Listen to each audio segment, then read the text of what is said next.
Here I want to take a look at how we can use the effects panel to add film grain to our photographs. And here we'll be working with two different images just to have a bit of fun.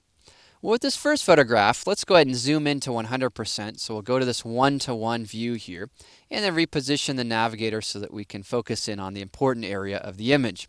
Next, let's open up our effects panel. Now down beneath our post-crop vignetting controls, we have the ability to add film grain. Here what I'm going to do is exaggerate things so that we can deconstruct these controls. When we increase the amount, you can see that a higher amount is a higher intensity of film grain. All right, well, what about size? A larger number here is actually a larger size of grain.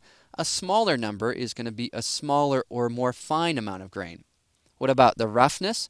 Well, less roughness means more uniform grain. A higher amount of roughness, you can see here there's more variation in that pattern. Let's reset this. Press Option on a Mac, Alt on Windows, and click on Reset Grain. Here what we might want to do is bring up our amount, modify the size and roughness until we have a nice look, adding just a bit of variation to the tonal qualities here. Press the backslash key, there's our before and then after. And adding film grain can be a ton of fun because it can smooth out some transitions, especially if you have some really hot or bright highlights, or it can just add a little bit of imperfection to the photograph. Now do keep in mind that whenever you add this effect, it's also going to be in combination with other adjustments like in the basic panel. For example, if I increase my contrast, you can see that the grain shows up in different ways compared to when I decrease that. So just make sure to experiment a little bit as you work with these controls, and keep in mind that adding film grain is connected to the rest of your workflow. Speaking of that, let's look at one more image. Here we'll click on this photograph, and what I'm going to do is zoom out so we can evaluate the image. Well, let's say that what we want to do is create a bit more of a vintage effect here with this photo. So in that case, I'm going to bring up my fill light. Now that is going to be problematic. It's going to introduce a bit of noise to the image, but I'm okay with that because again, I'm going for something which is a bit more vintage. So I'm just going to modify the exposure and whatnot here in color. Next, I'll go to my black and white panel. And in the black and white panel, I might modify this even further. Again, just looking to try to have some fun with this photograph. Well, what about adding some film grain? Let's go into that one-to-one view. Here we can see the detail that we have to work with, and we'll go down to the effects panel. And this image is already a little bit soft, so what I'll do then is increase my amount of grain, modify the overall size and the roughness, and I'll play with these sliders together until I come up with an effect or look which I think might fit my overall vision for this photograph. Okay, well, I'm kind of liking that. I'll go back to the basic panel and modify my contrast, also my clarity, just keeping in mind that all of these sliders always work together, right, to give us our overall look and feel. Next here we'll zoom out.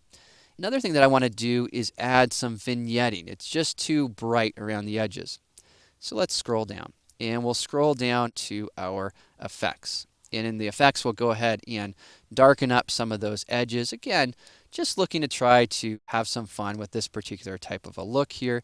And we'll modify the roundness there and the feather. And again, just try to come up with an interesting border or edge, which gives us a distinct look or feel. And here I'm going to tinker a bit, try to find an edge which might be fun with this photograph. Just something that kind of darkens up the entirety of the edge there. And I'll control the midpoint as well, just pushing that off to the edge.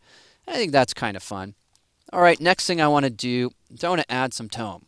So here I'll go to split toning, and in my shadows, I'm going to bring up the saturation and try to find a nice deep orange or red type of a tone there.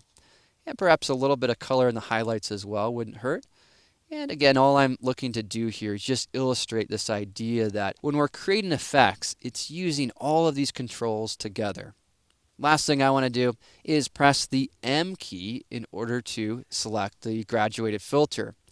I'm going to click on the exposure here because what I want to do is modify that effect. So I'll choose exposure, and I'm going to decrease that, and then click and drag across this area of the image, darkening that bright spot over there.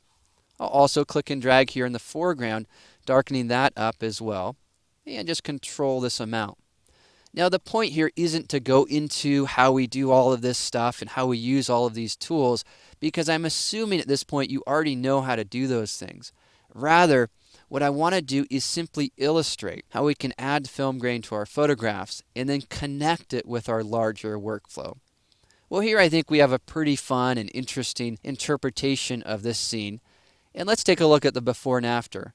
Press the backslash key, there's before, and then press it again, and there's after. So as you start to work with the effects panel, in particular as you start to work with film grain, experiment with some images that are a little bit more straightforward, like this photograph, and see how the film grain affects the image. But also, don't neglect to try some other creative variations of your photographs, because you never know what you might come up with using these controls in combination with some of the other skills that you have when working on your photographs in Lightroom.